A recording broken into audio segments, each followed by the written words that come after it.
Okay, welcome everyone. Welcome for this is our second webinar on Zoom where we are discussing Africanism and Christianity. So last month in June, we were revisiting Unzikana and talking about with Bishop Maponga about God approaching a Christian, an African in his context, and we had a nice conversation that time. So today we are revisiting actually the arrival of missionaries in Southern Africa, and the whole we are trying to think back about the missionary project and the work that the missionaries did and the arrival of Christianity in Southern Africa. So our main speaker that would be telling us all about that will be taking us through that journey today. It is Luvuyo Ndzuzo. Luvuyo Ndzuzo is a history student that focuses on museum and heritage management. Currently, he is a doctoral student in history. Ndzuzo is in the heritage sector for almost two decades now, working in the heritage sector. So he has interest in African heritage, and he is someone who is familiar with the topic or with the journey and the conversation that we are going to be having today. Ndzuzo ke ngudlomo, uMadiba, uyemyem, umzukulwana kaThambekile, kaMvuzo, kaMathanzima, kaMthorhaka, kaNgubengcuka, uye ke lowo. I'm sure abanye bayamazi.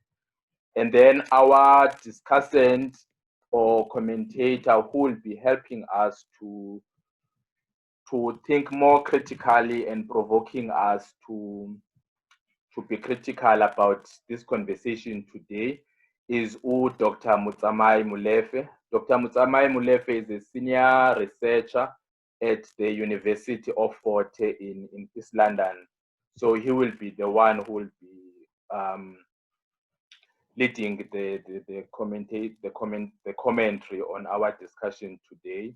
So the way is going to work, we're going to hand over to Luvuyo to speak to us. After that, Dr. Molefe is going to take over and share some of his initial thoughts on what has been presented.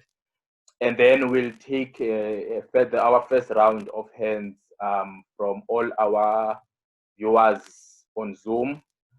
So we are prioritizing our Zoom viewers, but we will also, those who are following on Facebook, will also be taking your comments and your questions. So feel free to write your comments in the chat box or in the comment section on Facebook. You can also wait until we open for rounds, and then you can speak to all of us, and you switch on your mic and your video, and then you can make your contribution.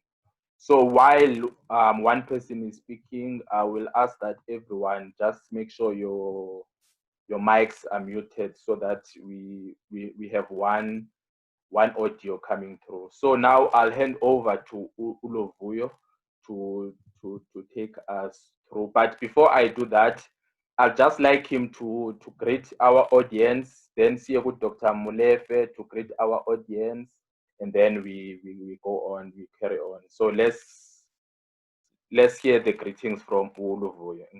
Thanks.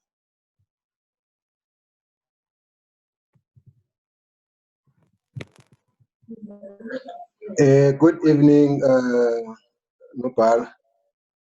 Thank you for the opportunity, and good evening to all the people that are viewing this Zoom moment with us. I greet you all in the name of Jesus Christ, my Lord and Savior. Thank you, Put. And then Dr. Molefe, can you just greet our audience? Sanibonani, dumelang, molweni, absheni, nzaweni, goeienaand. We greet everyone. We are happy that we can meet together to deliberate and to learn from each other. Thanks, Doc. Over to you, Luvuyo. The floor is yours. Thank you so much, sir.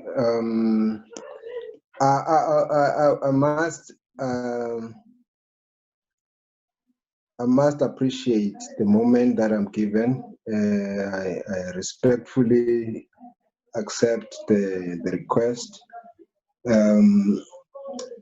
We have been thinking about missionary work, you know, in Southern Africa for some time now.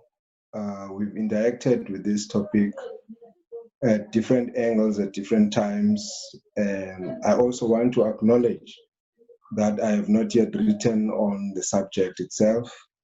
However, I have had the opportunity of interacting with some of the people that wrote. So by no means am I an expert in the area, but I do have some opinions and some researched work that I've kind of interacted with.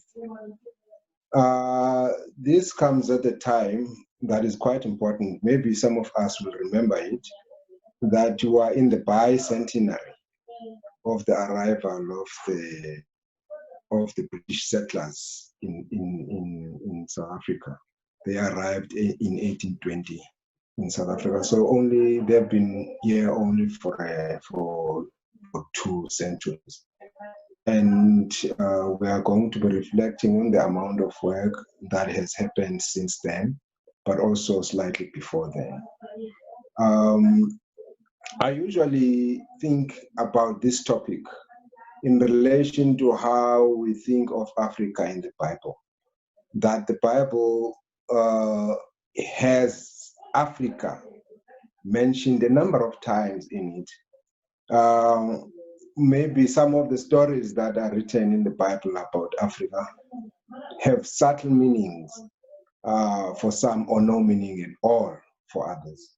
My sense is always that God, when he created all of us, and then when he was establishing his nation, the Jewish people or the Hebrew nation, he found a way of kind of bringing in Africa. Because if you look at Genesis, you will notice that in Genesis, Abraham gets his first biggest wealth supply from Egypt, and Egypt is in Africa. The mother of Ishmael is a lady that came from Egypt. So that kind of brings Africa in one way or the other into the inner circle. You look at Joseph and his brothers, look at the 400 years they spent there, and then you look at Moses coming in and, you know, taking the people to the land of promise, but also some of the things that occur in that period. They show that these people are coming from a great country. They come from a great kingdom. And that this kingdom, even if it doesn't make its way back into the historical setup of the Bible, as the biggest and the most powerful impact that shapes the nation of Israel, it has some things that are underlying in it that assist us to think that indeed this kingdom, which is found in Africa, was one of the most powerful at the time, and may have been an example of how kingship operates. And then I also like us to think, because we're trying to think of missionary work coming to Southern Africa as if that missionary work that comes to Southern Africa is assumed not to have had its precursors, is not to have had its pioneers in the land of Africa, only because of the reports that had been written to the different missionary societies about the people that are encountered as a result of the missionary work. So my sense is that Africa has a long-standing track record with God first, and that also Africa has a long-standing track record in relation to governance, also in relation to culture, also in relation to religion. These are elements of the nation-making project for your Europe, for instance. They get used in Europe so that people are able to be seen to be civilized, and that the reports of the people that would have been dispatched from Europe to these different areas of the world arrive there, and they give reports of people who know God. And yet the Bible has been explicit and very clear, and there has been historical evidence that there are remnants of people who made contact with God wherever they may have made contact with God, and they retreated to Africa, and they remained in Africa, and they worked in Africa. And you find now some of the cultures of the people of Africa are reflecting some ways of God in them. But because the missionaries have come and they found what I usually call difference. And some things that are unfamiliar to them, then they give them names and they give them tags. When you look at the early missionary work, it doesn't start in the 1800s, for instance, as many would want to think. Particularly when it comes to South Africa, I always think of early missionary work in South Africa dating back to the time of the early travelers, people that were going around Africa, around the Cape, going to India to fetch spices and all those things that they were dealing with. There were people that came to Africa and they touched ground, and those people were sent from their own companies, from their own countries, but also fused with that was the element of religion. If you look, for instance, at the Portuguese, the Portuguese mainly would have been going around the world, doing whatever they were doing, spreading Catholicism, for instance. The same with the Spaniards. And then you find that with the British, you look at Anglicanism, you look at Presbyterianism. These are their societies. And when you go to Dutch, German, you find your Moravian influence there. So there would then be different societies, missionary societies that would have made contact with Africa, Southern Africa, South Africa in this case, in my case.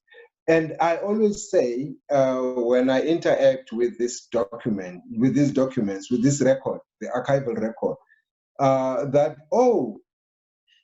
so the Dutch were the early people that came, but they didn't come only to rule and to make refreshment stations. They also came to Christianize people. As a result, the first Christian convert you would have found registered in the books as one that comes from South Africa would have been a lady by the name of Krotoa. Krotoa was a Khoi woman who stayed in the area of Cape Town at the time of the arrival of the Dutch. And what the Dutch did with her, they took her in. Obviously, they abducted her and then they forced her into their spaces, and she was taught.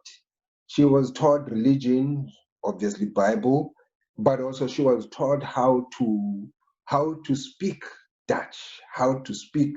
So you find two things in that very first or early moment. A moment where you find that the people are introduced to religion.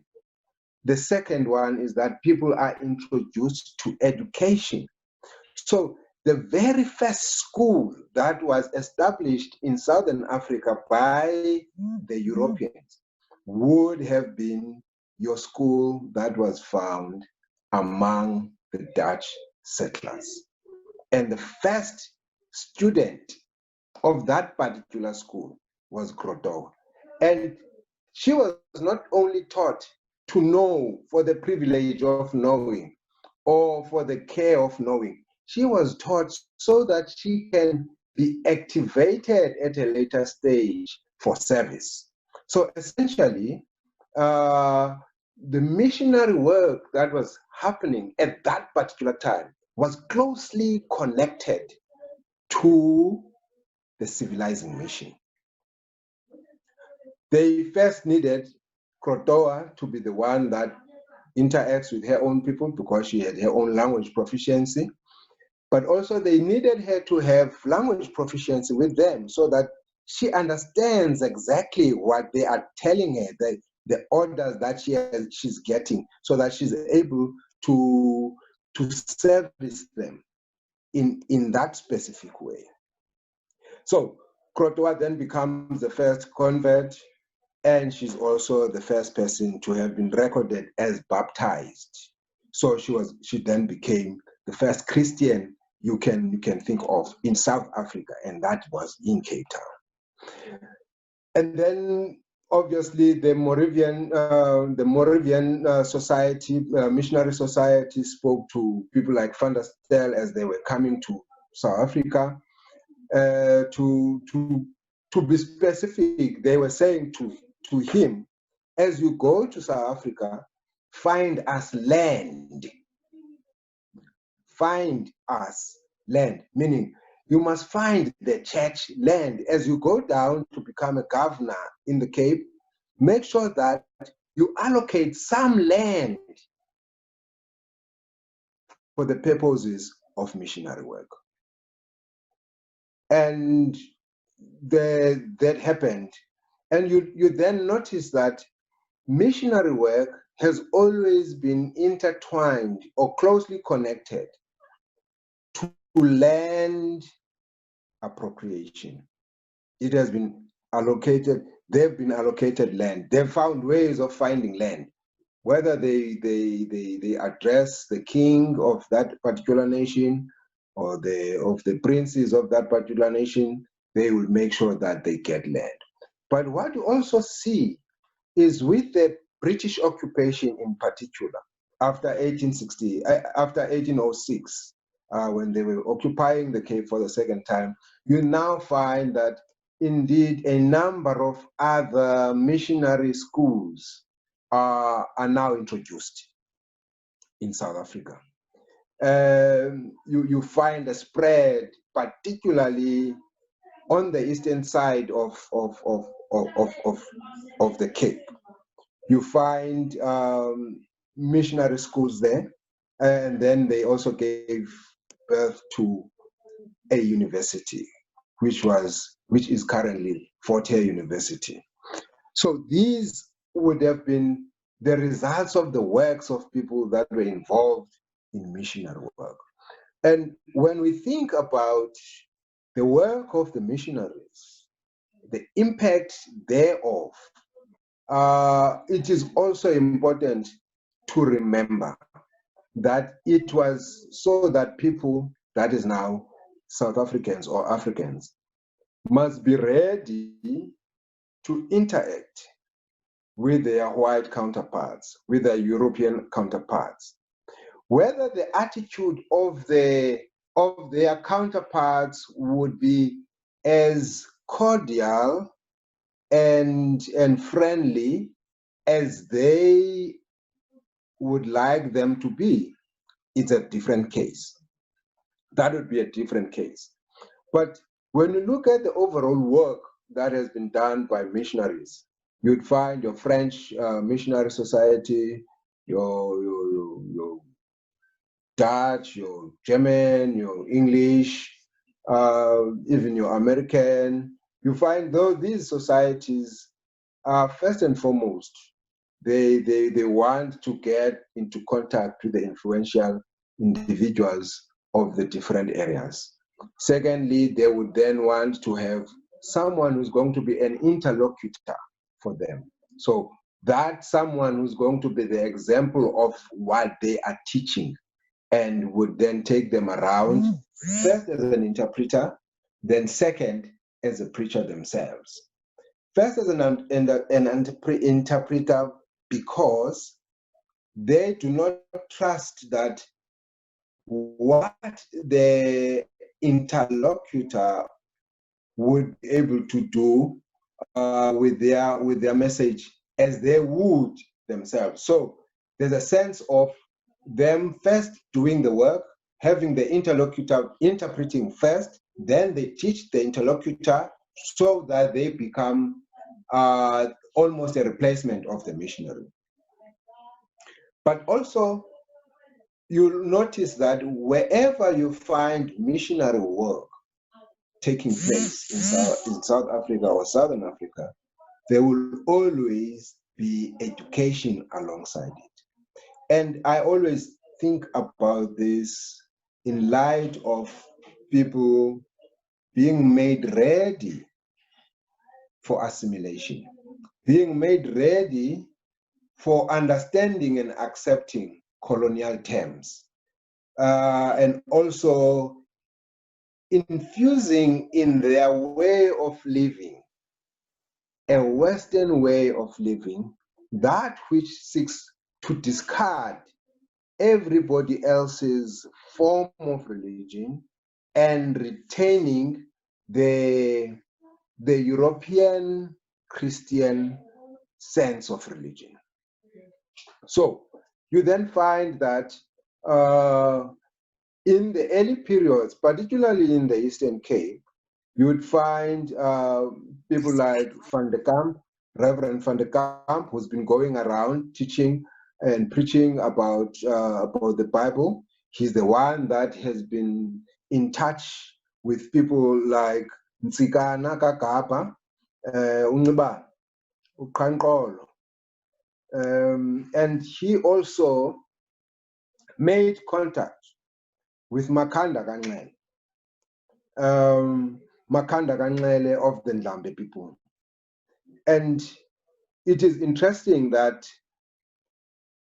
initially, when Nxele was seen to be friendly and cordial with the European his European counterparts and co-workers in the mission work, where he was interacting with first Van de Kamp, then second Reed and Williams. He was seen as a great man. He was praised.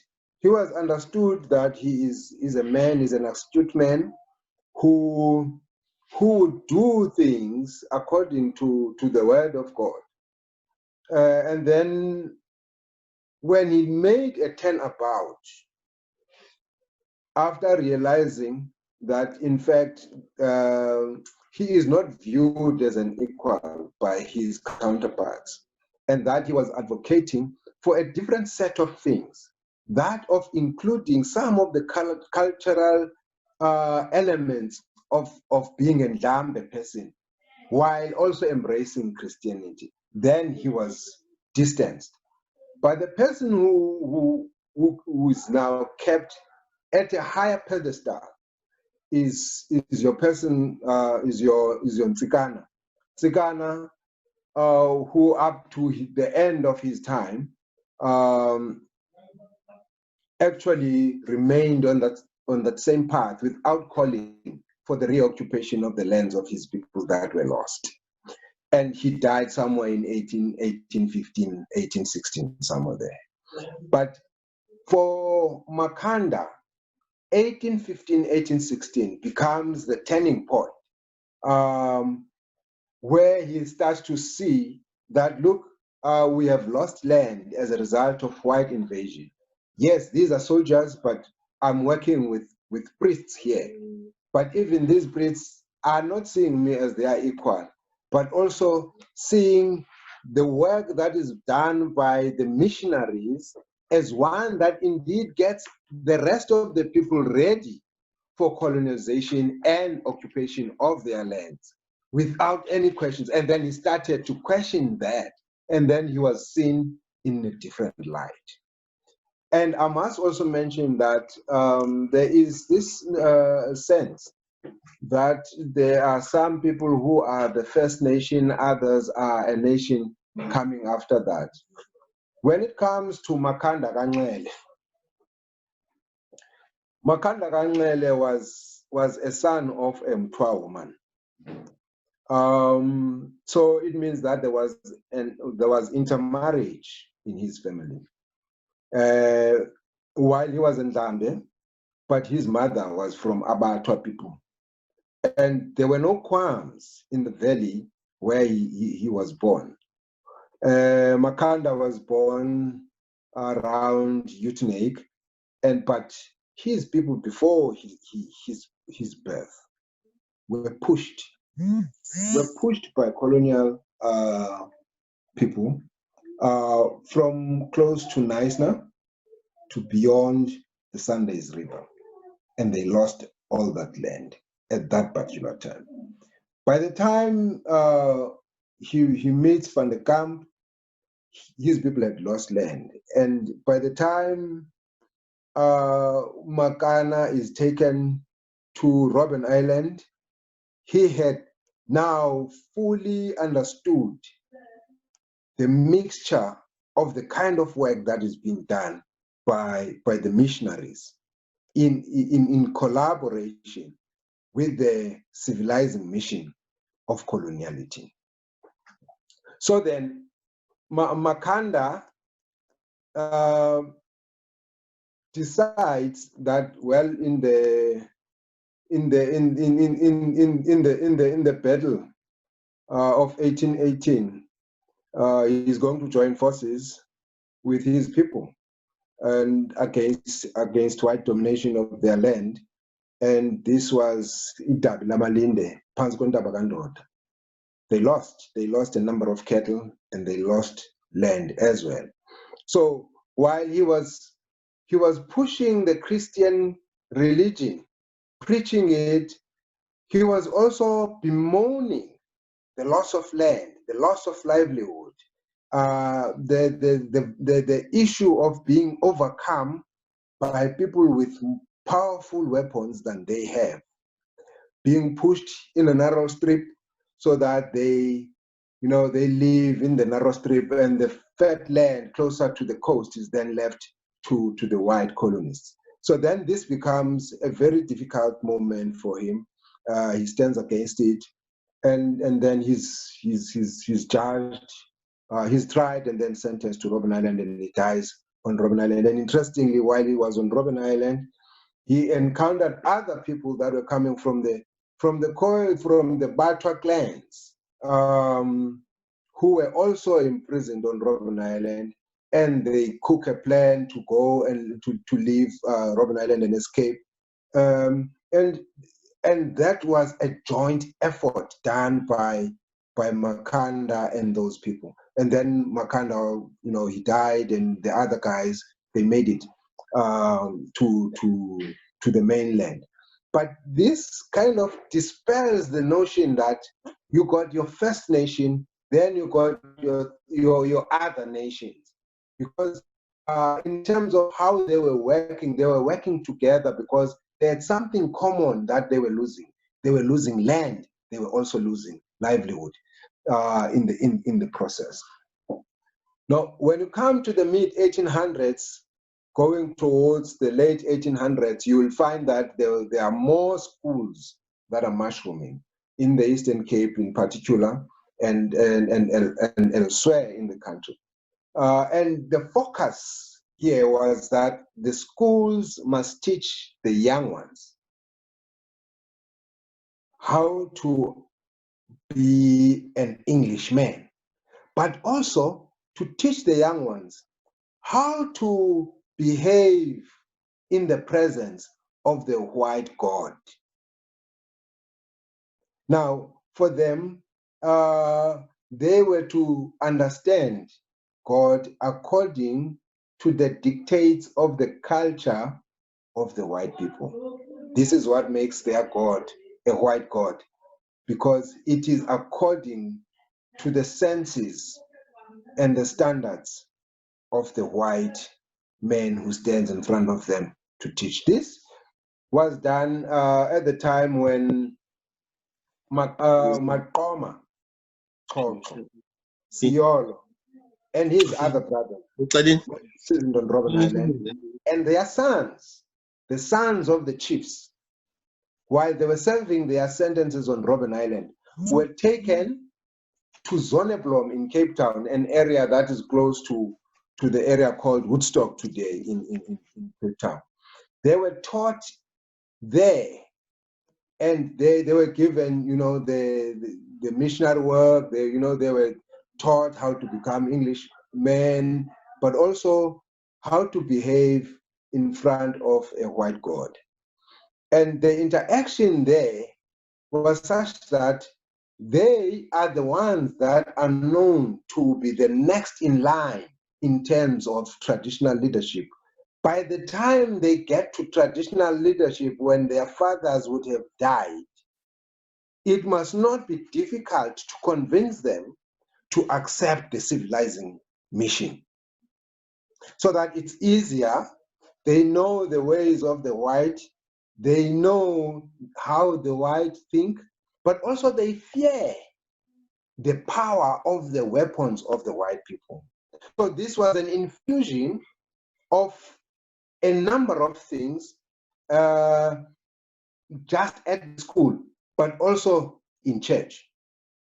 Now you also find that later you have your Dio Soga and your John Knox Bokwe and a number of other people who partook in the missionary work. I do want to also mention that in the late 1800s, there started to be what they used to call the Ethiopian movement.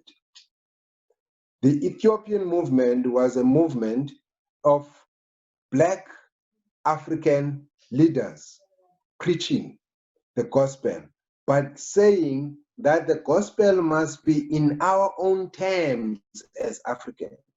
We must be seen to be equal with our European counterparts, which was an issue that was not so acceptable among the white missionary societies that were overseas, together with their people that were sent in South Africa. So you then start to see the formation of Black churches. You see the different African leaders becoming independent church owners. Otatulimba are coming from that tradition, or Otatumzimba are coming from that tradition. And then there are a number of other churches. There was also a church in Tembuland that was espousing that idea, because they started to see that there is a connection, and it's a very close connection that exists between the church and the colonial master. That these, while on a daily basis and during broad daylight, they were not working together. When time came for the missionaries to give reports about what was going on in the territories or in the villages of the chiefs, the missionary people would give reports.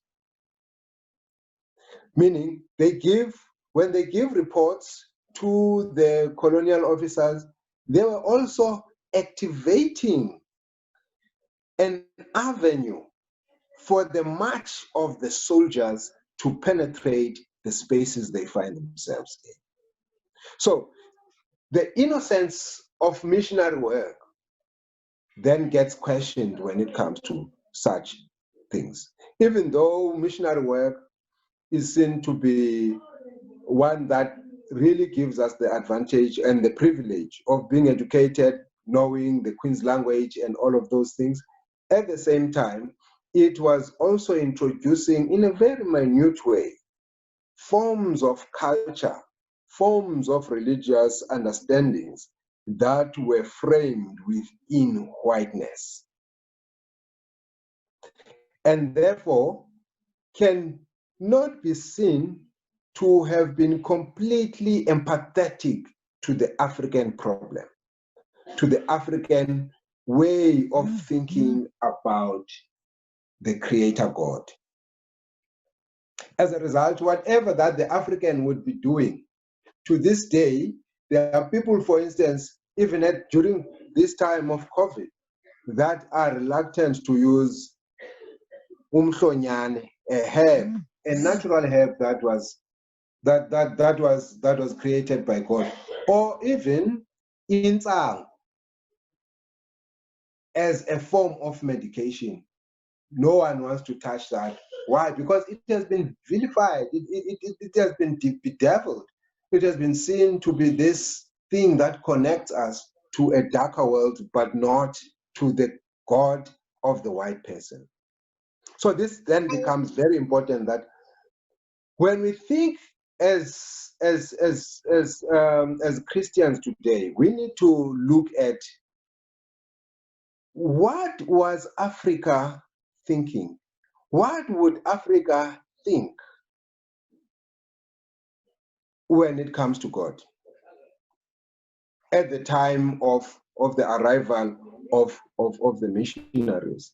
But also to look at what was good and working for the African in that time that maybe today is not seen to be working, or perhaps today may have been missed completely and would have been the missing link for us to connect correctly with God. Now, in the Adventist Church, there is this obsession of racing.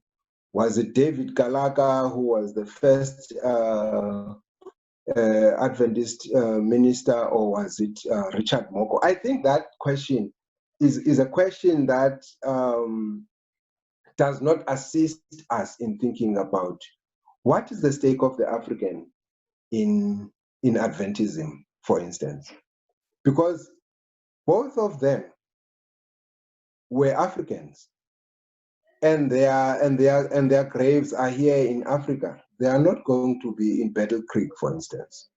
Now, why the race for us to try and outsmart each other, instead of thinking, what were the original thoughts of these men? How did they work in such a way that they made so much impact during their lifetime? How can we emulate their example? Were they in competition? Were they in support of each other? Did they have what we have today? Probably not. But the spirit they had was so much. It was assisting the people on the ground. Now, you also see when it comes to the Adventist Church that the pattern is the same as any other missionary society. The Adventists would have to get access to the people. They would have to have an interlocutor.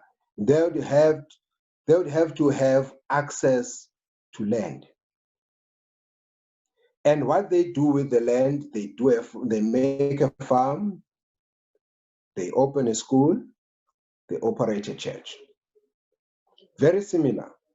As a result, there are pockets of lands that belong to the church. So when, for instance, the call gets louder and louder that the land must be returned to its rightful owners. What will be the position of the African Adventists about Tangele, Bethel, Fraser's Camp, Temba, Emmanuel, and any other piece of land that is under the church? What would be the implications? So in trying to think about the impact of the work that has been done by people that came before us, we may also want to think about what sort of circumstances were they facing? Was it hunky-dory? Was the work that they were doing done in smiles? Were they dealt with as equals to their white counterparts, or were they seen to be inferior to others? And I think once we think carefully about those and not take those for granted, we'll be able to start to think that, in fact, there is something greater that God has put in us as African people. In fact, God has actually entrusted us with a lot of minerals and a lot of blessings. In fact, we have a lot of faith as African people. And there's a lot of connection and linkage between the African and God. And also that I want to summarize by saying civilization is not new in Africa. Civilization, even though people want us to believe that civilization was brought by Christians at this particular time, but civilization has been long at stay in Africa. It even at the time of the Greeks, we have the biggest library you can find of the time of the Greek Empire. That is in Alexandria, in Egypt. That was the biggest library of all the libraries they had. They would get books from wherever. Before the books enter the library, they are transcribed so that there is an original record of what the book is about in the collection of the Alexandria library. We have Carthage, which was in Tunisia, one of the greatest empires you'll find in Africa, that was in existence during the time of the Romans. You have Timbuktu, the first university ever to be found in this world. But we're always made to think that education, university, came with the mission, with the missionaries. But I do want to say it didn't come with the missionaries. We have had our own university in Timbuktu, in Mali. We got evidence of work that was done in Zimbabwe, Zimbabwe, the House of Stones. We have evidence of work in northern Limpopo. People were doing goldsmith there. So the African must not undermine and underestimate their ability. They are not the latecomers in civilization, neither are they latecomers in the Word of God. Siyabulela kakhulu mkhulu. Thanks to Luvuyo for that lecture on the missionary work in Africa and Southern Africa in particular. Without wasting any more time, I'll hand over now to Dr. Molefe to to share a commentary with us for the next minutes or so, and then we'll open up the floor to engage. You may comment, you may question, anything goes. You can start putting in the questions, those who want to text them on the chat box or on the comments in Facebook. And then after the commentary by Dr. Molefe will take them. So over to you, Dr. Molefe. Thanks for Ndzuzo. You're welcome. I want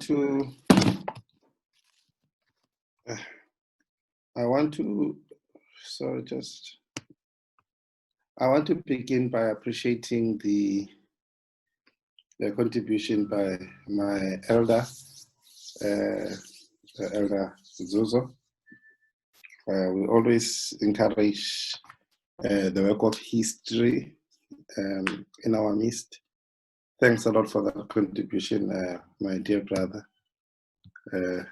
Thanks a lot. Just want to encourage, I hear that you have not published some of this work. I will encourage you to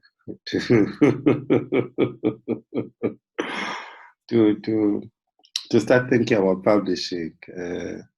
And I will explain to us why that this is important, with inverted commas, why that is important. But thanks for your insights and for sharing this. I must be quick to say I don't want to criticize anything.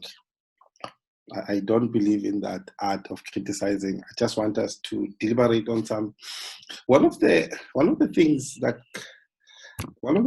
comes out in our elders' exposition is that really caught my attention, is when our people were converted by missionaries.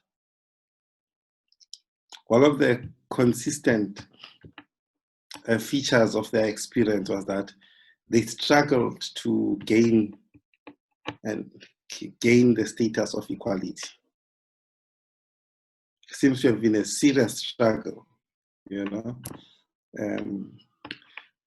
gain the status of equality. And you must notice that the way I phrase this sentence, I talk about equality as something that you gain, which implies that in the very first instance, your inequality is taken as if it is natural. Right? So you assume that by nature, by design, we are not equal. But then there is a process, there's a social process that you can embark upon. And the aim of that social process is for you to gain equality. But what's interesting is that even when our people had done everything prescribed by the missionaries, they could never be equal. Right? So you could never be equal with someone who taught you how to be equal with him. Because the time they're teaching you to be equal, they're not just stopping, waiting for you to be equal with them. And because they taught you to be equal, you're not in a position to judge equality because you look up to them as authority of what is equal. So even epistemically, in terms of position, you're always beholden to them because they are the ones who've got the keys of equality. So one of the successes of coloniality in our continent was making us to accept that we're not equal. I think that's an important point. I'm keeping quiet just to say it. So one of the most important achievements of coloniality was to accept when we one day said and say, hey, but we're not equal with these people. Not only then did we accept that we're not equal, then we admired everything they did. We say, equal people behave like this. And then we admired that with the hope that one day we'll be equal with them, but we could never be equal. But how do we ground this problem of inequality in relation to the two, the white missionaries and Black Africans? How to explain it? there is a historical explanation for it. Missionaries came from Europe. For us to understand why there was a problem of equality, we need to understand the dogma, the teachings of Europe about Black people. If you look into let's go to where these people come from, missionaries. So missionaries come from Europe. And in Europe, it was a settled position that Negroes or Black people are inferior. It was a settled view. And to pick this up, if you look into their leading thinkers, Kant, Immanuel Kant, one of the most respected philosophers, Immanuel Kant, in his anthropology, he set up a hierarchy of races.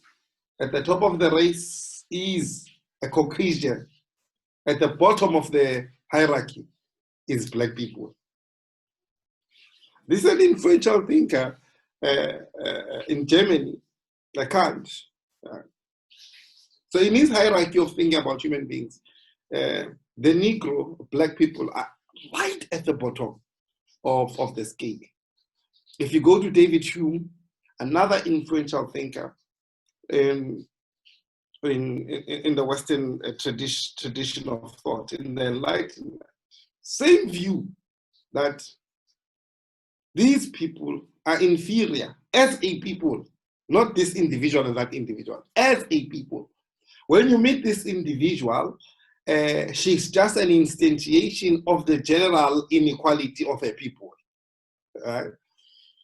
So there's an established view about Africans. And what is that established view? The established view is that Africans are inferior. So missionaries, when they arrive in Africa, they come with that ontological baggage. They come with the gospel to preach the good news, but the good news is already married with the bad news. The bad news that they are coming to people who are inferior. All right, people who are inferior. Now, what are the consequences of believing that people are inferior? What are the consequences of believing that they are inferior? These are some of the consequences of believing that we are inferior. One, there is nothing that an African had established as a way of life that had any value for these people, because no, these are inferior people, and every form of living you see amongst them is inferior. So in other words, when missionaries arrived in Africa, they arrived with a clear position that there is nothing to learn from these people. These people are completely ignorant. These people are primitive. These people are animals. And so there's nothing to learn from these people. So that's another thing that we must understand, where this inequality comes from. So this inequality comes from the fact that we were thought to be naturally inferior. And these were theories that they had from the West, right? And these are the theories that motivated Berlin in 1883. Berlin was based on those theories. When Europe reached a crisis of development, right? So they needed resources to fuel their development. They needed to go outside because Europe had reached its capacity. And they said, no, but there is an empty place called Africa. Empty place called, in fact, Hegel. I'm going to make two comments about Hegel. So Hegel said, no, Africa is empty. So when he writes about history, the history of the world, right? When he writes about the history of the world, so he talks about what other people have done, the Chinese, right? So he had to respect the Chinese because they learned quite a bit from the Chinese. So he comes to, but the essence of history is Europe, right? The essence of history is Europe. And then when he comes to Africa, he has to give an account about Africa. He says, no, Africa is empty. Why? Because in Africa is empty because we don't have people with rationality and culture and progress, which is a spirit of modernity, requires rationality. And therefore, Africa is empty. In other words, to think about this emptiness, is to say Africa is a big jungle full of different kinds of animals. And one of the animals looks like us, except that they are dark. Right? So now we need to go and intervene there. Right? So that is where this inequality comes from. Now there's a deep lesson to learn for all of us. A deep lesson for all of us to learn. And this is the lesson. The problem of one culture or people or nation or province believing that other human beings are not human or they are inferior is not unique to white missionaries.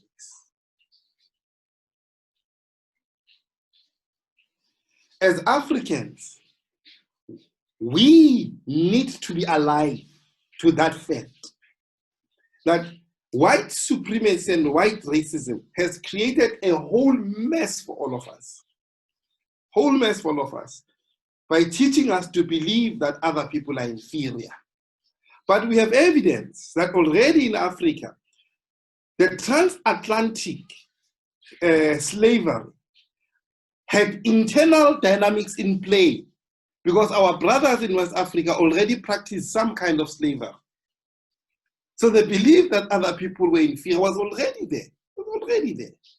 So I think we need to hate white supremacy. We need to hate white racism. We need to hate the belief that inequality is a serious problem. But we also need to be careful that it is in human nature to look for ways to think that other people are inferior. It is in human nature. And we have learned that from white racism, and we still practice it in our midst. It is in human nature to think about that other people are inferior. So I thought when we think of decoloniality, one of the biggest problems is to think exactly of that. So that's the first point I wanted to make. The second point I wanted to make is very interesting. It's about Hegel as well.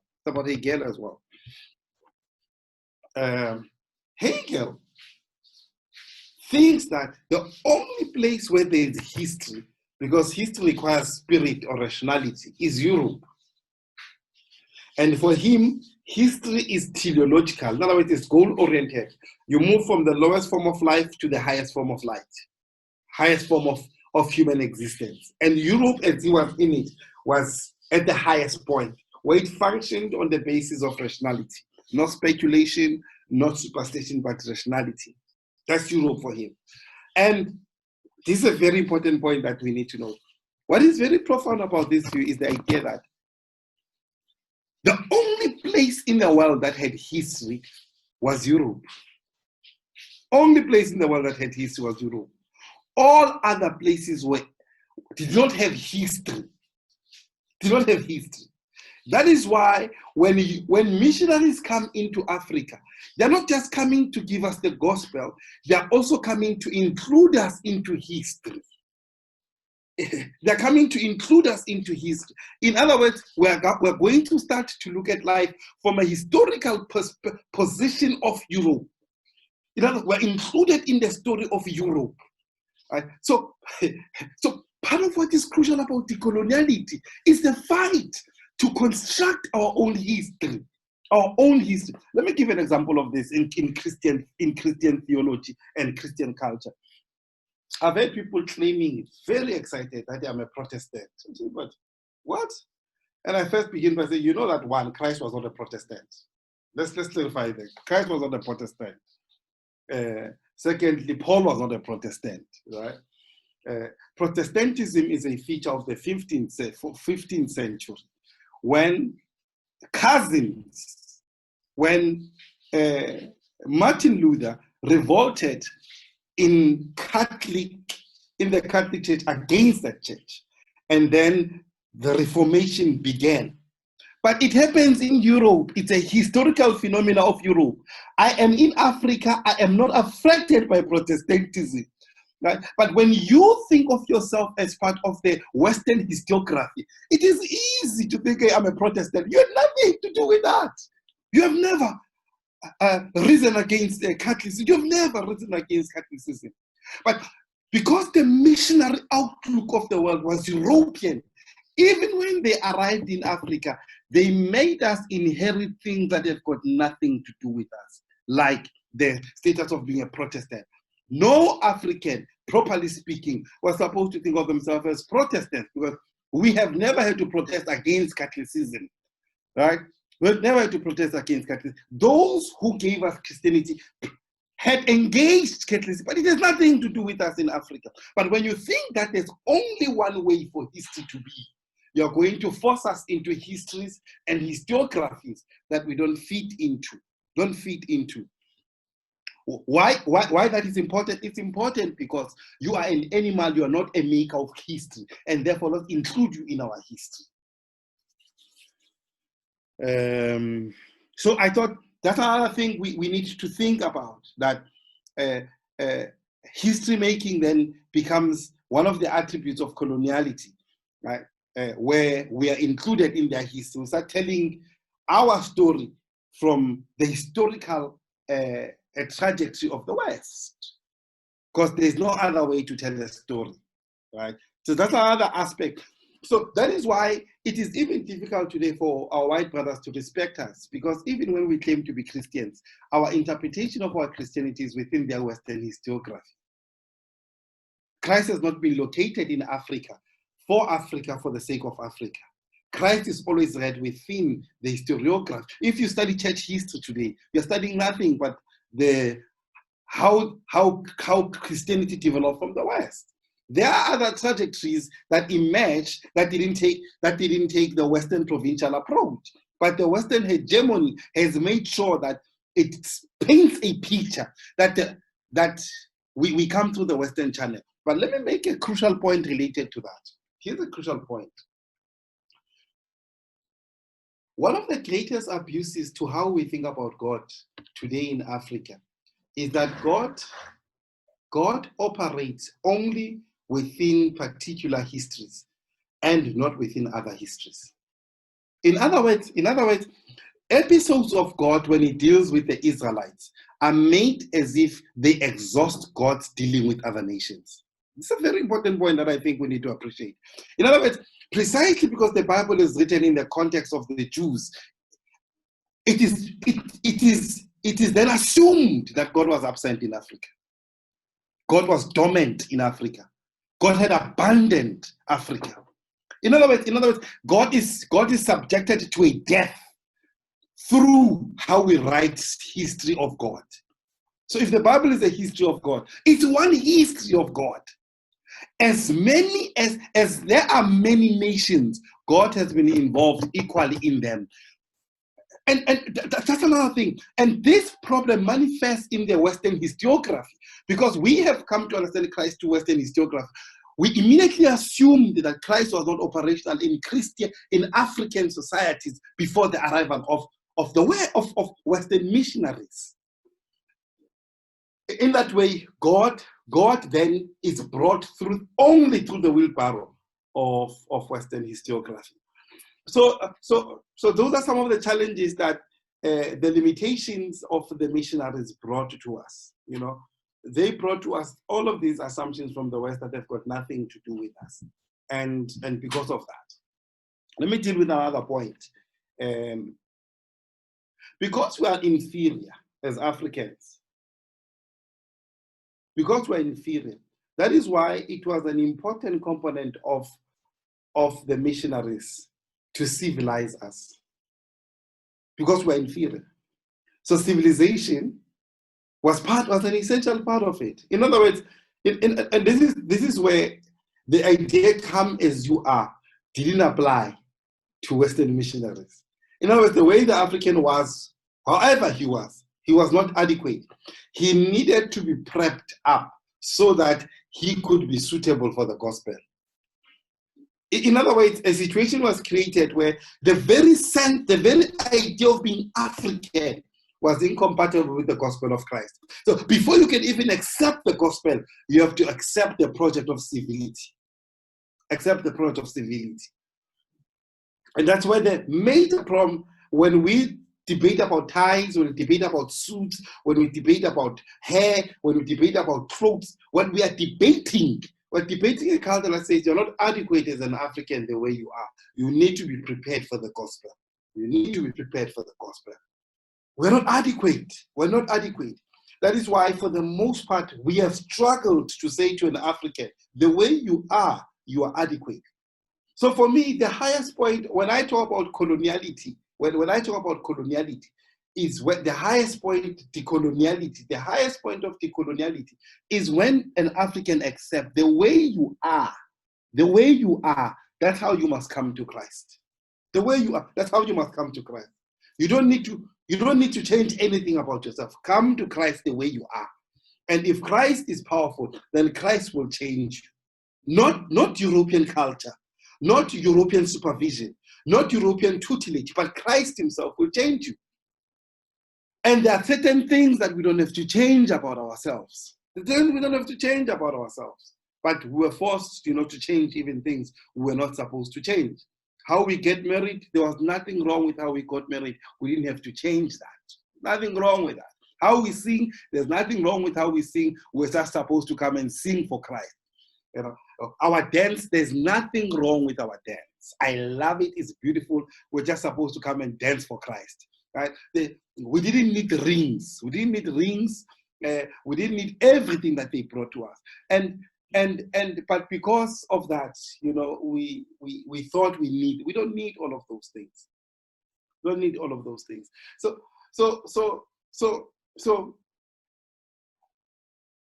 this is the last point I want to make. What is it? What is it that missionaries took away from us that was essential in relation to the gospel? What is it that they did that was so wrong fundamentally? What was so wrong fundamentally? And I think this is when I talk about decolonial, a lot of people don't understand what I mean. This is what I mean. I want to put it now right here.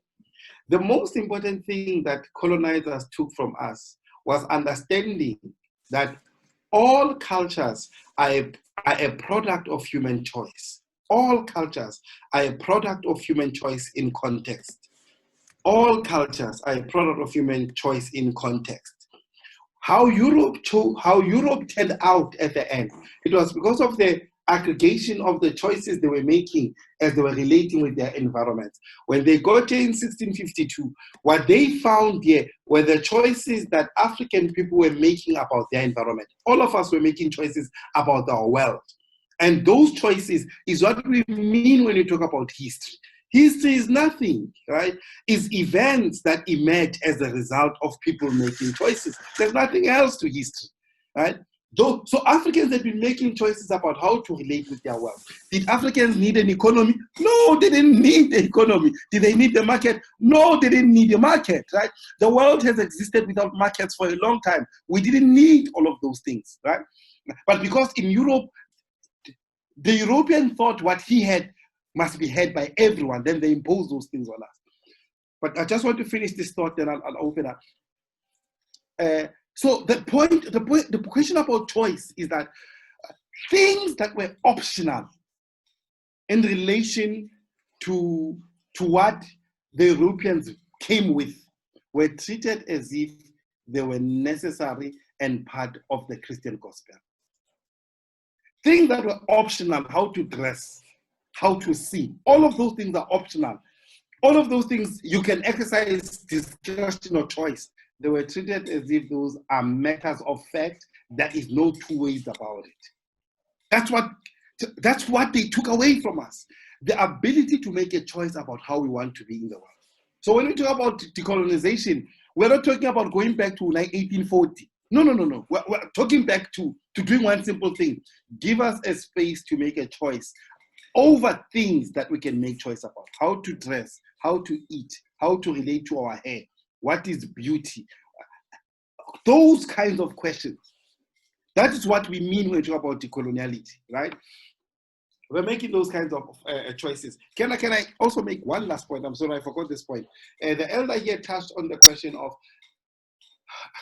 I need to clarify something here before I'm misunderstood. The elder made something here about knowledge, and I want to touch on knowledge. One of the biggest misinformations that came from colonizers was that knowledge is found in the books. One of the biggest lies that's still affecting the African man today is that knowledge is found in the books. There was knowledge before books. In fact, if there was no knowledge before books, how did God communicate with Adam and Eve? Books are a technology developed to archive knowledge. They are not knowledge. Knowledge is kept in people's minds, is researched by people and kept in their minds, then transferred to a book. One of the lies that we have been taught is that knowledge is related to writing. Writing is younger in human history. Human beings have spent many years without writing, and they knew. That is why in the African tradition, in our orality, we had developed language in ways that can preserve knowledge. That is why you had proverbs, right? When we say that proverb is loaded. It was a way of storing insights, ethical insights, and knowledge. So the lie is that is why if knowledge then is writing, then we must fight who writes first. And that person who wrote first then owns knowledge. The idea of owning knowledge is one of the strangest things that came with coloniality. There's a person here who claims that they're the ones, they came with this knowledge first, as if they've traveled the whole world and seen everyone's mind, and they say, this is my first idea. But coloniality, that's how coloniality works. You get to a place and you're able to say, this is my land. You arrived 2 weeks ago. People have been living here in centuries. You're able to, the idea of ownership is central in coloniality. When it comes even to ideas, someone says, I published it first, therefore the idea is mine. While there's someone in Nigeria, while there's someone in Mexico who knows that thing, they have not published it. No, it's not their ideas, it's your idea. That's coloniality at work, even on ideas. Some lady wrote a book about townships, Amakasi. And then a colleague of mine was presenting on this. And then I say, but that is the wrong way to understand Ikasi. This guy says, no. This is a published idea. But I say, but I've lived Ikasi all my life. I don't need publication to know about the life of Ikasi. But right there, I encountered coloniality, about how to dominate space, about how being the first gives you priority. That's a disease of coloniality. How being the first, how to have domination over other people. Right? So when I said publish, it's to feed the colonial system. There's nothing to do with knowledge, right? So the most natural way to communicate knowledge, human way, is through speech. Writing is unnatural, speech is natural. But coloniality operates by taking things that are natural and making them natural. That is why educated people, to distinguish them from uneducated people, they have to be taught a foreign language and they have to be taught how to write. So all of those who can write and all of those who can speak a foreign language, we look down upon them, using the unnatural as a standard against which to exclude, to marginalize what is natural. That's coloniality at its most. So when we say let's decolonize, we're saying let's use things that are accessible to everyone as the basis for humanity. That's what we mean. Nothing radical. So let's use standards of what everyone can reach. Why? Because missionaries included things that were not part of the gospel as part of the gospel. So I think I'm going to leave it at that, and then we can engage.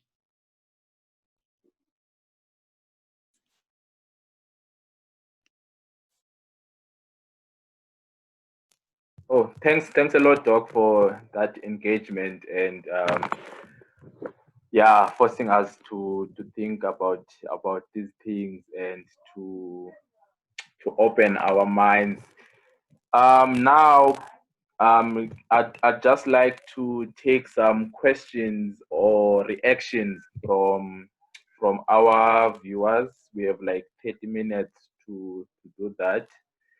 So if you have a question or you want to have a reaction on what has been presented now, please raise your hand. There's a function here on Zoom to raise your hand. Please use that function. Or you can write on the chat box, then I will note you. Since there are no hands that I see right now, you can just unmute yourself and introduce yourself and say what you want to say. So I'll just give you a few moments for that if there's any. Okay. Nine. Ask the question. Sure, Benny, go ahead. Yes. Thanks a lot. Nkosi kakhulu. Ndiyabulela kakhulu about this tradition. Sorry. I've learned a lot. But ndingene late. But bendifuna nje bengicela ukubuza like question phaa kulantuka ne kumdala uLuvuyo ne. I think when I heard him think about the Carthage and I think the existence of Christianity, if I heard him correctly, before the arrival of the missionaries, I don't know what is the actual name, and also the issue of the knowledge that existed. Even before the European missionaries came in Africa, and also just to add there, I've come across other sources that claim that Christianity, by the way, it first came here in Africa, and then now you have Augustine and some of the other philosophers being hired or called in Europe to teach in one of the universities there. And most of the theology of Europe was shaped, or Christianity was shaped here in Africa. But my question is, having this first premise of Christianity, Africa being the seedbed of Christianity, and then now we have this perceived, according to my knowledge, gap from that time, and then Uzofia now you find Europe being involved in the project of Christianizing Africa. Where did Africa lose I don't know, this gap, this huge gap? Where is African Christians in between here? If you have knowledge on that,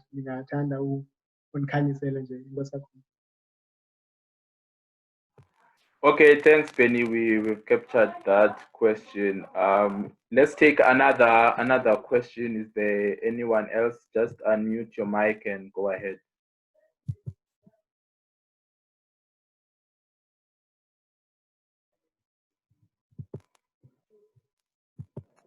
Okay, I have a question here on Facebook from Osia. He is saying, Dr. Molefe, if the Bible is assumed to some extent as a historical book, does capturing of episodes mean it doesn't contain the complete history of the world for each era captured in the Bible, be it the conquering of kingdoms by other kingdoms? That's from on the comment sections there on Facebook. So I'll give to first Umdala Luvuyo to respond, and then Sieko Dr. Molefe, and then we'll take our second round. Over to you, Slav.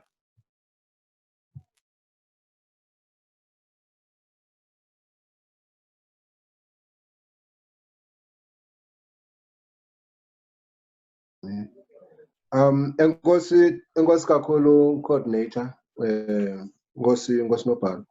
I think mandimbulela uBenny no uqala mandibulele uDoc for his reflections.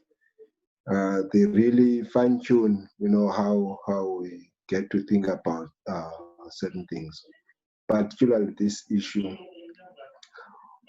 of the twin of missionary work, because we see this as a twin of missionary work, some of us. That ngokomzekelo, xa kushunyayelwa kusube kuthathwa from the reserves of cultural expectations and cultural understandings. Those then permeate through intshumayelo kunye nemfundiso to get to abantu. Coming to Beni, the issue of the arrival of the missionaries. You know, these societies have start dates. You'd find that the London Missionary Society started by a particular time, and that cannot predate 1300, for instance. So it only have happened after that, and perhaps it may have been a time when the British people were starting to embrace the idea of greatness, starting to embrace the idea of them extending themselves to the very last corners of the world, if the world has corners. They may have been irresponsible for even teaching people that the world has corners, even if the world does not have corners. But I'm saying the time of working in Africa, as missionaries would have claimed, to say they brought light in Africa, they brought God, the knowledge of God in Africa. These things are falsehoods, because there are even biblical expressions that show that Africans have been interacting with God even before the arrival of the missionaries. I usually make mention of the Queen of Sheba, who in her own right was a leader, in her own name a Queen of Sheba, meaning she was a person of influence, but she made her way to Solomon, to meet Solomon, one of the most powerful kings of the then known time. And with her questions and arguments, it was clear even to Solomon that this woman has had contact with God, to a point that even Solomon himself yielded to a relationship with this woman. So that Sheba is not in Europe. It is not even in Asia. It is in Africa. When Christ was being crucified by his own people, and also by the Europeans, by the way, because Romans are Europeans, when he was being crucified by them, Simon was a Kyrene, and Kyrene seems to be in North Africa. And this is not a mistake that Simon of Kyrene is making his entry in the Bible, even though his entry is made in one sentence. But if you follow closely Kyrene and try to understand what happened even before the birth of Christ in that place, you'll notice that it was a site of power, a site of philosophical sophistication, a site of advanced civilization and development. So he was not just any Tom, Dick, and Harry, Jack and Jill. No, he was a person of note. But he took his part on the cross when nobody wanted to share that. And then you got Itenwa, let's say Ethiopia, who was talking to Philip to say, look, Nangamans, Mvengoba, they interacted. After they interacted about the book of Isaiah, and he says, I see no hindrance. Why shouldn't I be baptized? Because I'm convinced. And this person was on his way home, and his home was Africa.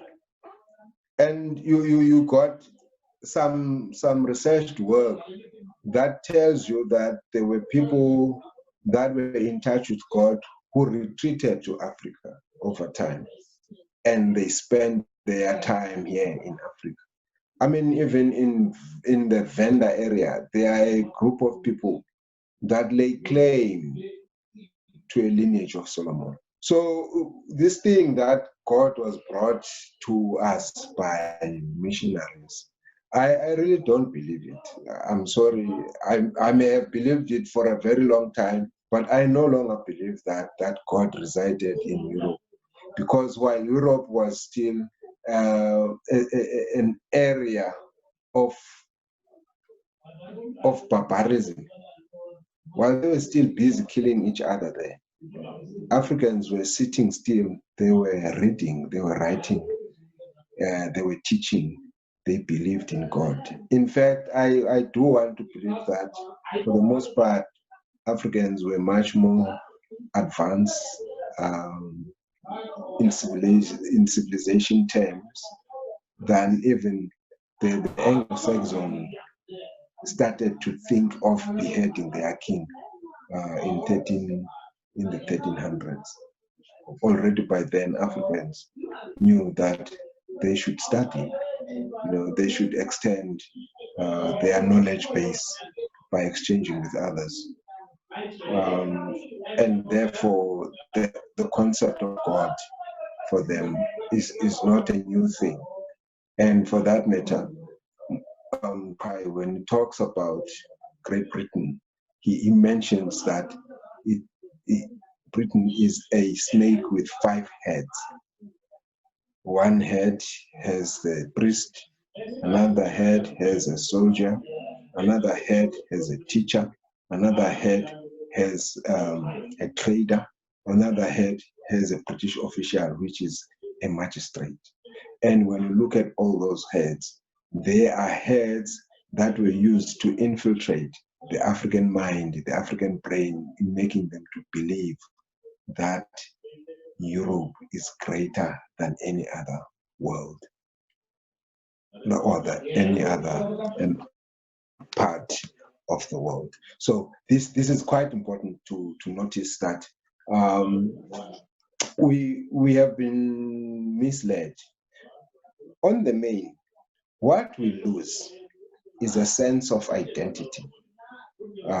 That's what we lost, because our history has been erased or replaced, or forms of knowing were seen to be emphasized only through written form and through ways of agreeing with each other on the matter. And because our ways of knowing were unfamiliar to the European ways of knowing, they were relegated to the side. So what we would need to do is to find a way of understanding which ways of knowing were we applying ourselves in before the missionary work took root. And we start respecting that. And I think the good doctor has actually mentioned how we should go about that. Thanks, Mdalawa. Doc, let me give over to you before I take the last round of hands. So, the Bible as a text is written with a particular purpose, and so one way to read the Bible as a text is written with a soteriological purpose. Now, it's a story about how our salvation, how salvation will come into the world. What the Bible is as a text, how the Bible will come from the world. So there are other histories, right? But the history of the Bible, that's a circumscribed one. It's not a history about the world. It's a history about how salvation was to come into the world. And we know that history now, with the benefit of lived experience, We know that when Genesis 3:16 says the seed of the woman, right? That promise of the Savior, seed of the woman, we know that that woman was born in Israel, in Bethlehem. So from Genesis, from when the Bible was written, it was written to narrate that story, to follow that story until we get to the Savior. Right? When we get to the Savior, now there's a bigger picture of soteriology, where things are going to end now, where things are going to end. Now that's where we get to Revelation. That's where the story is. So when you read the Old Testament in particular, it's a story about the promised seed. Right? When you get into the New Testament, things takes a particular complex picture. Right? So God calls Paul to be a preacher for the Gentiles, and the gospel starts going to other nations. And it's not a colonial project. It's them saying, people, here is a message you can receive. Message that you can receive.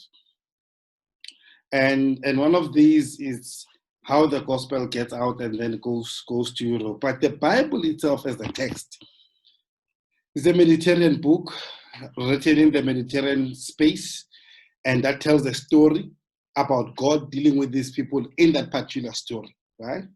With the central purpose of soteriology, of revealing Christ and how Christ was to be born in the world. When Christ is born, the world ascends to heaven. Now the message must go to everyone. That's where now the proselytizing function of Christianity comes from. That because now we have the truth about the Savior, let everyone know about the Savior, not know about the Jews and their rituals. And no. Let them know about the Savior whose sanctuary is in heaven, right? So, but when you read that historiography that has that purpose, it's not a historiography about God in total. It's historiography about God, how he was planning to save the world in using the medium of the Jews, but without implying his absence from other part of the world. And I'm saying this because I saw comments the other day, someone saying when the Africans were praying, were worshiping ancestors. It's a very strange idea that Africans used to worship ancestors, but let's follow that narrative. They were praying to the demons, right? They were praying to the demons. But I said, how did you arrive at that conclusion? Right? How did you arrive at that conclusion? Because there's another way to interpret this issue, right? One issue is to follow Paul when he says, when people make sacrifices for whoever they're making sacrifices for, that thing is not there. I can eat it because I know whatever they're invoking is not there, right? So Paul says everything is permissible to me. I can have this food that they're sacrificing because I know that that thing is not there in the first place. The object they're invoking does not exist. So Paul could have said the object is a demon. He doesn't say that, right? So there's that one possible interpretation. Another possible interpretation, Acts chapter 17. Now that's in Corinthians. Paul says he gets them worshiping an unknown God. And Paul says, guys, let me introduce you to this God. He actually has a name. He actually is a savior of the world, right? So when we look into African experiences, because of the colonial trappings, it's easy to limit us only to evil, right? Another possibility is this. Would God not hear Africans when they prayed because they addressed the wrong object? In other words, if this person was talking to the dead, generally believing that they heard him, but they were genuine in their belief, wouldn't God hear them because of their mistaken views? I mean, some people make God to be stupid, that God is regulated by our mistaken views, that we have to have a correct view for God to love you, to accept you. I think that's a mistaken view, that we'll have a God so shallow. I mean, our people used to pray for rain and they would get rain, right? And God would have answered their prayers. Right? Now we don't know how to pray for rain because of coloniality. it's okay, right? And these people who brought this God that they pray, you don't make that comment.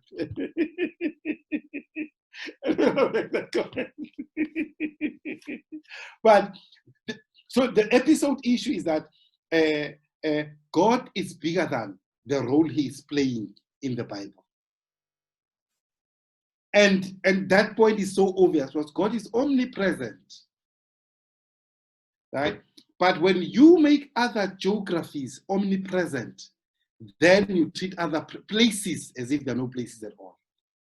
So one of the problems of coloniality, European coloniality in particular, was to treat Europe as if it's the only place, and therefore God had to be upset elsewhere because those were not places. That is why when they arrive in Africa, they discover Africa. That's why when they arrive in America, because those are not places. They come places when they arrive there. And then when they arrive with God. God is in the bucket, is in their jacket, is in their wallets or bags. They come with God. God, we have found a place for you. That's the thinking we have of God, of a God that we carry rather than who carries us. Right? So I think those are some of the limitations that are created by how we relate to the Bible. We need to understand the Bible for its function and also for its limitations. The Bible has got limitations, right? And when I say that people get angry, yes, it's as a text, it has limitations, right? It's a linguistic text. It uses language to express a God who is not natural, and therefore it's going to have limitation. Language is cultural. God is not cultural. So when you refer to God as a father, you're invoking a category in cultures, right?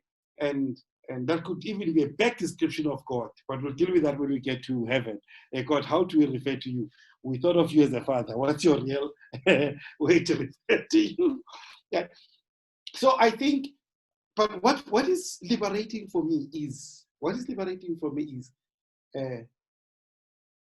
I'm excited to know that God related with his people before even the arrival of missionaries. One, I'm excited to know that God hijacked the missionary project to still, even in that broken vessel, to reveal himself to his people. In other words, and this point I've always made it, that it doesn't have to be perfect for God to use it. It doesn't have to be perfect for God to use it. Look, they were beaten by snakes. God used the same image of a snake as their salvation. Even the missionary project, corrupt and broken as it is, imperfect, God can still use it. And this point is very crucial. That even some of the people we know to be adulterers, God can still use them. Because the agency of God is not limited by the inadequacy of the agencies that are here. But when we limit God to instruments that he uses, we don't see the full picture of God. But that doesn't mean we can't critique the adulterer. That doesn't mean we can't critique the missionary. We can critique them, but our critique doesn't amount to saying God could not work in that space. Right? But the beauty of the movement of decoloniality is the fact that we are now given a space to reinterpret our experience with God without the intervention of the colonizer. How do we interpret? How do we use the Bible for our own liberation rather than for slavery? How do we use the Bible to help us help the poor, to help us fight for land? We need land to be able to live. Right? How do we use that resource in that way? But for the most part, the Bible is used within a colonial guise where it is still used to supervise us, to supervise us, to contain us, to keep us, within. That is why one of the most important things that we're taught by colonization is that you can be a member. You have to qualify for membership, to qualify for membership. I mean, a lot of us don't think about it. When we get baptized, it's membership into Christianity, not into a Christian church, right? So, but when you get your name written in the church, that's church administration, right? It's denominational now. It's church administration, right? But we have made that the most important thing. We've made that the most important thing, right? So, but when we're able to separate administration, and the administration we're using is the Western one, right? How do you know it's Western? Is that you need protocols like manuals. You need manuals, right? Because in that society, it's a machinery society, right?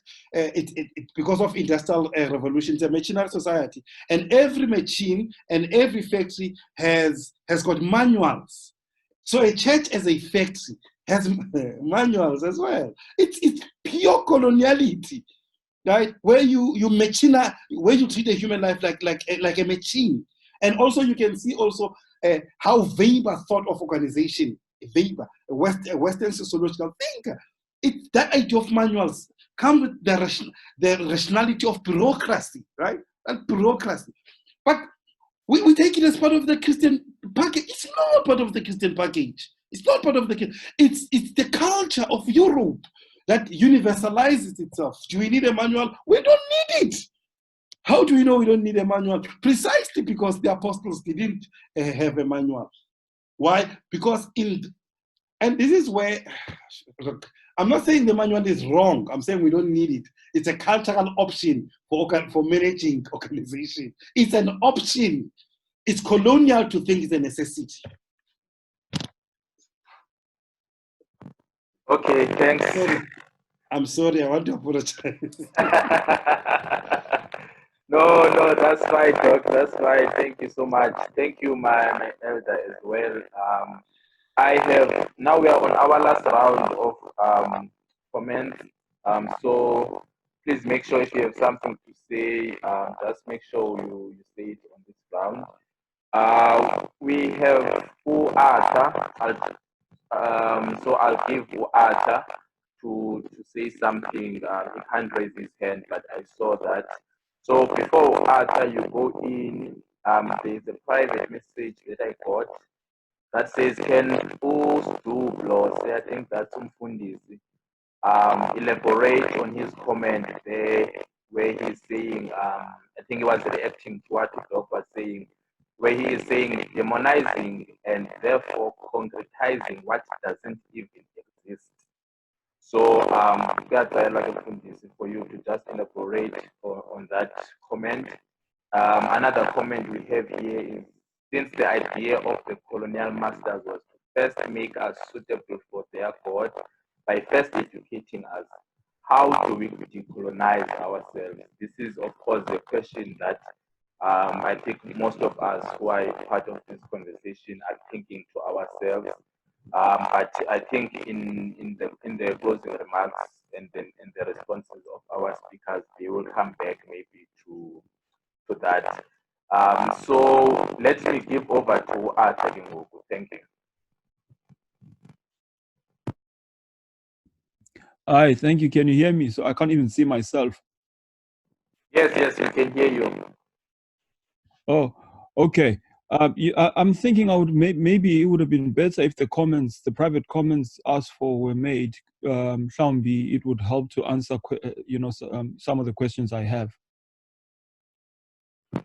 Say that again. I was thinking maybe if Umdala, no doctor, could quickly make the answer these private questions you got. I think it might help my long-winded question to be shortened. I don't know. No problem. Oh, okay. Look, I've really enjoyed, the analogies used, and I think I was quite moved by Brother Ndzuzo's use of Umkhai and the 5 heads. And in my consumption of books,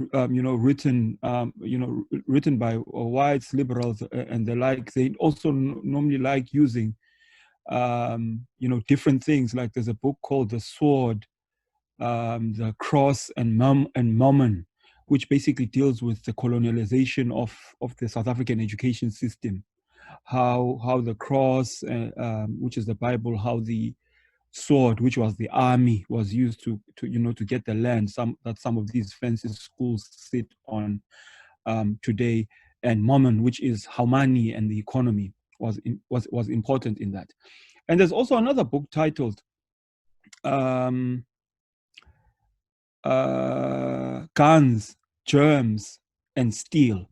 They also speak to this topic because, I mean, the guns being the military power, germs meaning then it becomes the diseases that were brought forth, by the colonial powers, knowing very well that we'll be infected with them, but not get vaccinated and therefore get wiped out.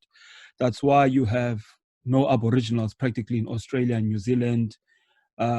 Our San people are practically non-existent, and all sorts of things. And now I want to bring this whole discussion to today's three evils or challenges we're facing. We're talking racialism, which I think has been labored at length in this discussion, which I would have said the Black Lives, I would have linked that to Black Lives Matter at the moment. And we also have the issue around gender. And, I would like for that to be taken into account because we're dealing with GBV. And again, we're going to go back to germs because we are dealing with a pandemic at the moment. And I think the good doctor, Brother Ndzuzo, touched on our disdain for our own, natural, medical ways of doing things.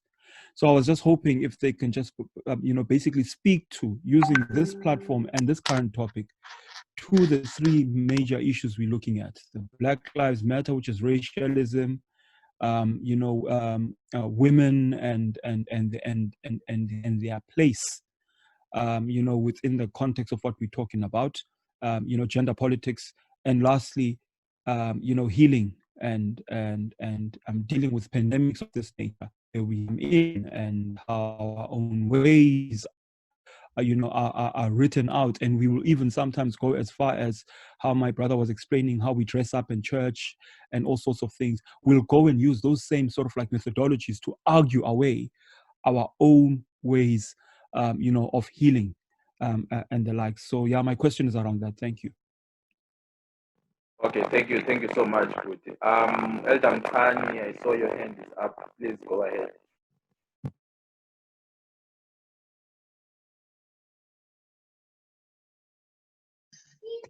I just want to make a quick comment because of time.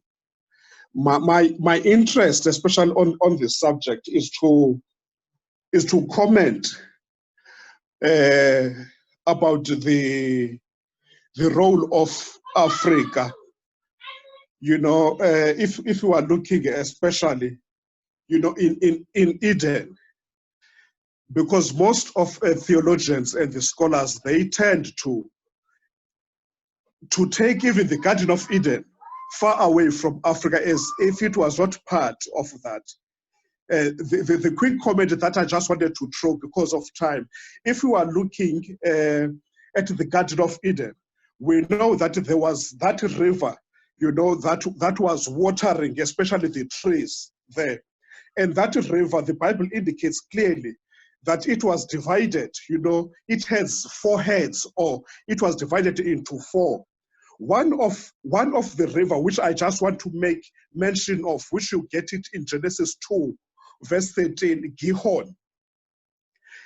And Gihon, according to the Bible, it makes it clear that river is Nile, because it covers the land of Africa, as we know today, the Nile River. So if we are looking in Africa, so we are part of the original Garden of Eden, because if we are looking at Nile, how those, in fact, all of those four, because those are the borders, the Pison, Gihon, the Hiddekel, and the Euphrates River. Those are the borders of Eden. And Africa is part of Eden. But I agree with the presenters, because people that were writing the Bible, or the canonization, let me not say people that were writing, because there are a lot of books that were not included in the Bible through the process of canonization. They were written, with a certain agenda, for a certain perspective. That is why you find that I'm not more comfortable when people are talking about people moving from Egypt, going to the promised land, as if Egypt is a horrible land. Egypt is in Africa, and there's nothing horrible about that. And God acknowledges, the importance of Africa, in his grand part of creation. So probably it's one of the subjects that we need as Africans to look deeply, the role of Africa in the Bible. Probably it might be another presentation of another time. Thank you. Thank you so much, Mr. Lawam. Is there any other hand before we close this round and take the responses from our speakers and close? Is there anyone else who would like to say something? Okay, and then I see there Ndzuzo has responded saying, no, he was just reacting to who Dr. Molefe what he was saying about Paul and the idols. So before I hand over to our guest speakers today, I'd also like to throw in one last question. And then when you respond to this reaction, you may also add your concluding remarks, and then we'll close our session for today. So let's say 5 minutes each. But considering everything we've been discussing, could it be that as modern Christians, as Christians today, we are perpetuating the missionary project or the civilizing project to the detriment of our cultures and our cultural identities? Could it be that we are doing what the missionaries were doing to our forefathers back in the day and imposing Eurocentric cultural practices and so forth to each other now in our local churches? Could it be that we are still perpetuating that? That is my question to you. So we'll start with our main speaker, Ndzuzo, then we close with Dr. Molefe, and then we will close our session today. Thank you.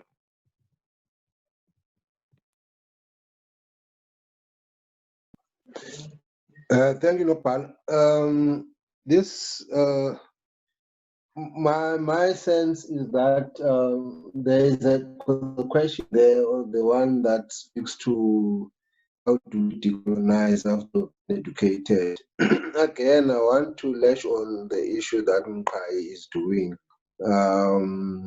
There's a legend among Xhosa-speaking people, a legend about a huge snake or dragon that used to torment the villagers. Then they started to have a plan to say, look, we must have one of our children getting married to this because there's no way of defeating it. And so this dragon apparently agreed, and so when they got married, the lady said, look, as she was advised, look, I want my home to be inside your stomach, and so that I can stay safely and comfortably there. So the dragon agreed, and then he swallowed her. But when she was inside there, she started cutting the heart and cooking it, and cutting the liver and cooking it until the dragon died.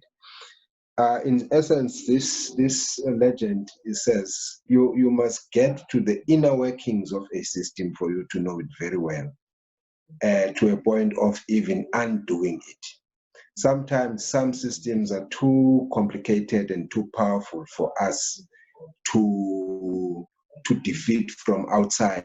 It needs us to be inside them for us to be able to know where the nuts and bolts are fastened, so that we can unfasten them and undo the entire project. I hope it does help to answer some of because it's only at the level where you understand why the whole idea is framed in particular ways. What is the purpose of getting to that point? There's an issue that we both did not touch here, that perhaps people may want to also interact with, the idea of eugenics.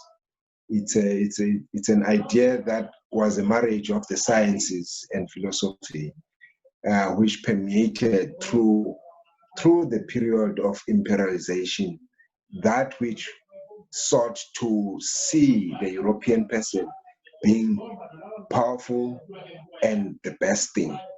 And then they also used technologies to that effect so that they are able to get to that point. But my sense is that maybe as African Christians, we should start opening up ourselves. Then let's not think in concrete ways to say, oh, well, now that I know about Genesis, then this is the only way of knowing about Genesis. This is the only way of knowing about God. The African setup being sidelined completely, we should not accept that, because the Bible is littered with many examples of God interacting with Africa in specific ways that are even giving us claim to the cross, directly to the cross. As we mentioned, the example of Simon, who assisted Jesus when he was going to the cross. I think that's one of the most powerful things we can actually claim as Africans when it comes to the plan of salvation, just to put our position there, out there. Again, the Bible does mention, that the Queen of Sheba was a woman. So this chauvinistic way of thinking about God, that can only be accepted if you are men, it must be seen for the wrongness it has, that it's only men that are acceptable to God. Women too. Why did God create woman if he would want to distance the woman? So those are some of the things that we need to sometimes apply our thinking to, and see how best we are doing, because this issue of a female leader in Africa is not a new thing. It's been there. It's been in existence. It's actually the result of coloniality that forced Africans to think in chauvinistic ways. So I want us to think that we should open up. I think it's much better when we open up. We don't close up, and we form boundaries and borders in our ways of thinking. Let's be open, particularly to the role that Africa has played, in bringing salvation, so that in the end we are not seen to be the ones that are being carried on the backs of others, whereas we're the ones that are carrying people on our backs. Thanks, Ndala. Over to you, Doc. Your reactions and your closing remarks.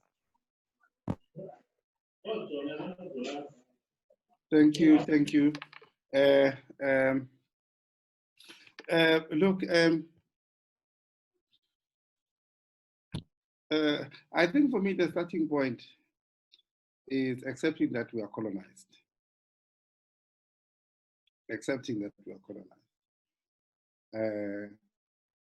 And I think that should be the starting point for us, accepting that we are colonized. And two, accepting that even in the process of decolonization, it's a matter of degrees. We're never going to get to a point where we are completely decolonized. Because even our way of thinking it's in this colonial system, So setting up the realistic, we are colonized, and we are in a process to decolonize, and we take it as a project. It will take several generations before we are really decolonized. And I think that's the second point. And number two, we need to think at the micro level and at the macro level. At the micro level, what individual choices that you can make to claim to decolonize yourself, to free yourself from the shackles of coloniality,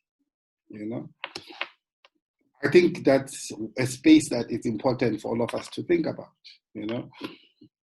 And for me, the best way to do that is constantly trying to think about things for yourself. You know, this is what my church believes.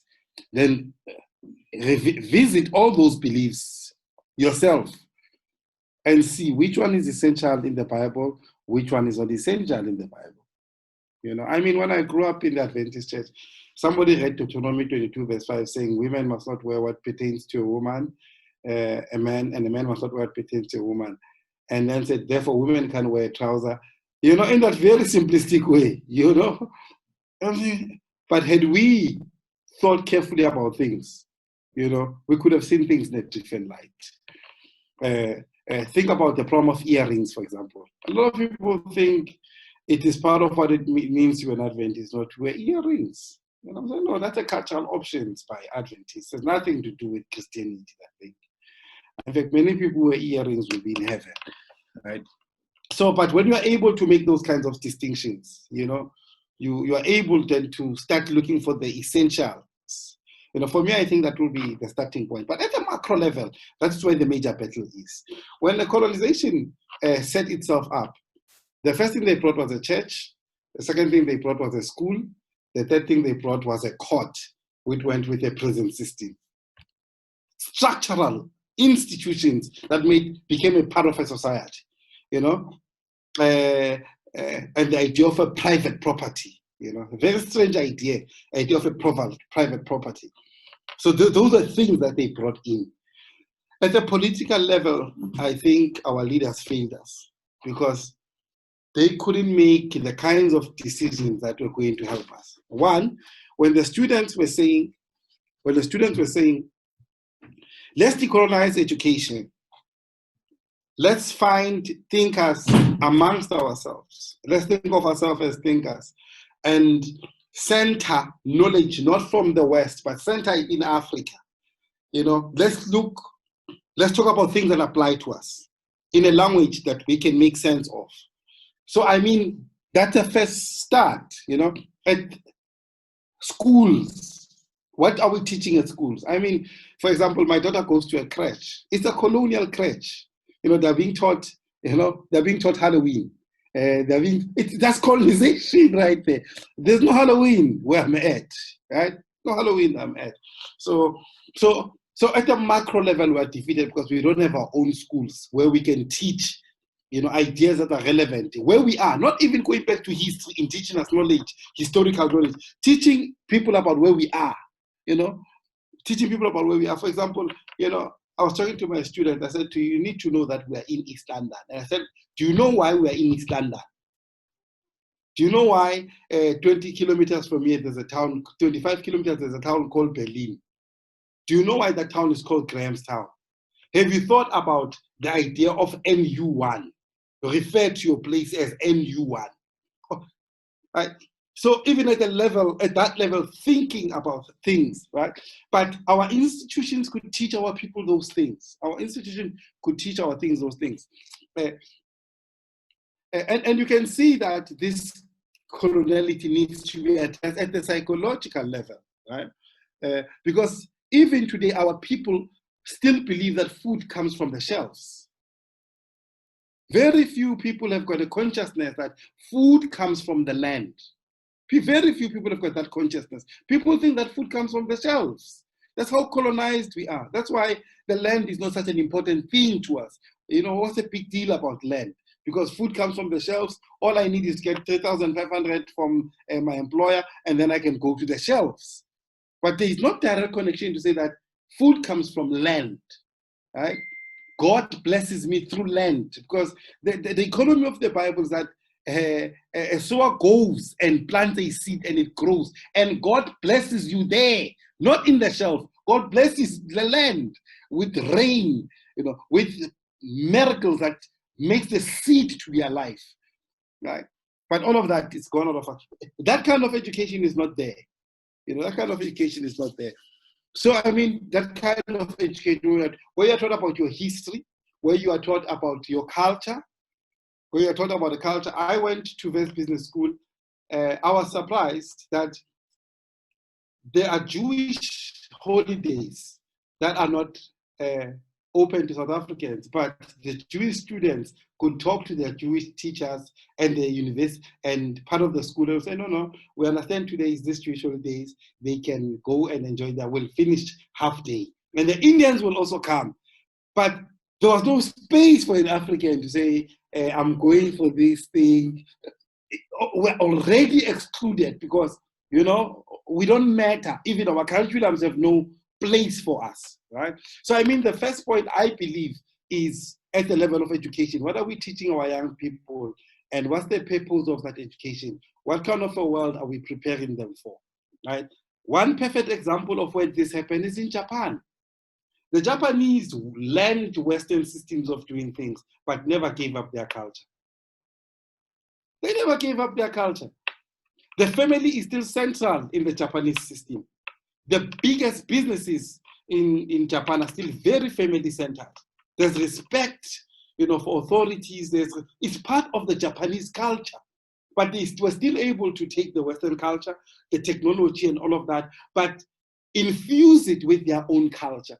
One of the biggest fears we have no faith that our culture can be a part of a robust civilization that will drive a revelation. So one interesting case study we could study is a Chinese case study of how the Japanese were able to integrate their culture with Western systems, but drive it with their own culture. We look down on our culture, we think it's useless, we think cannot do anything. I think those are things, if we set up a proper education, that we can still infuse confidence in our culture. Let me deal with these few issues that were raised here. The question of racialism, JPV, and healing. Racialism, JPV, these are big issues. The problem of racism, I think I've touched it, right? I think I've touched it. The JPV issue, you know, the problem of JPV issue is a problem that you can trace directly even to the Bible. The place of women in the Bible is a very uncomfortable one, you know?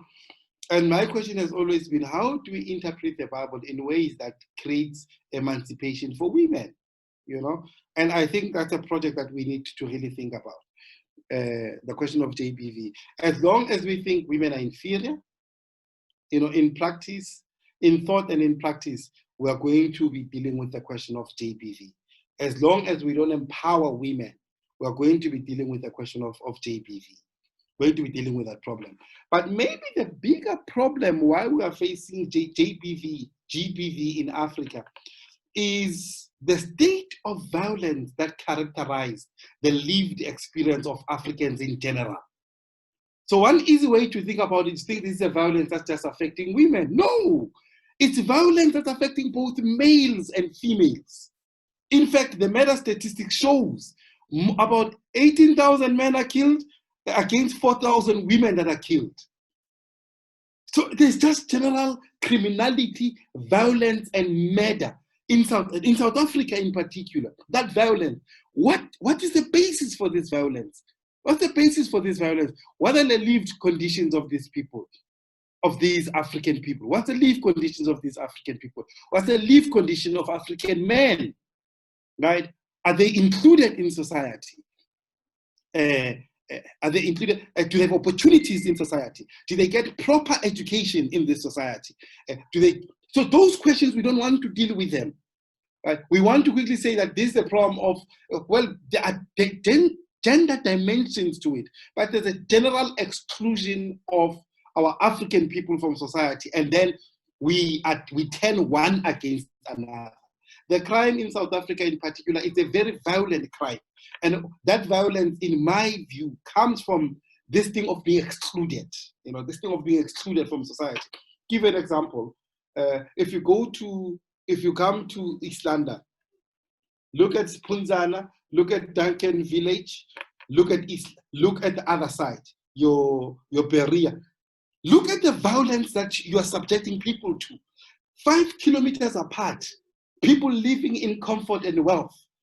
And then another side, it's absolute poverty. It shacks, is drains that are dysfunctional, is higher employment, is poverty. Just 5 kilometers apart, you leave people in that squalor and still expect the best out of them.